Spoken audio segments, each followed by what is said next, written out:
Right. Parth, तुला कसं वाटलं काउन्सिलिंग? चांगलं होतं, समजलं मला ते काय करायला पाहिजे. ओके.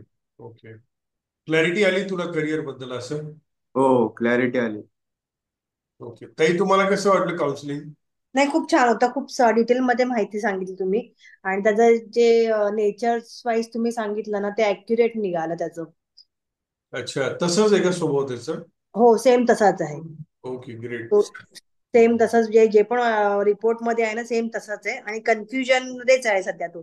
त्यामुळे ऍक्युरेट निघालं त्याचं. Okay, great. सर, तुम्हाला कसं वाटलं पगारे सर?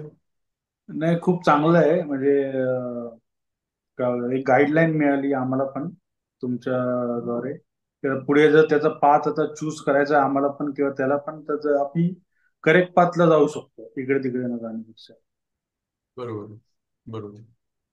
आणि तुमचं मला एक आवडलं, तुम्ही मी ते सांगितलंय ना आता, म्हणजे त्याच्या स्पोर्ट्स साठी त्याला 100% आहे, पण ते ऍज अ हॉबी म्हणून सांगितलं. काही काही लोकांच्या डोक्यामध्ये तेच राहतं की आम्हाला स्पोर्ट्स मध्येच जायचंय, मग बाकी सगळं विसरून जातात. तर ते हम्म. एक चांगलं होतं की त्याला हॉबी म्हणून त्याला तुम्ही चूज करायला सांगितलं, की त्याच्या करिअर म्हणून नाही.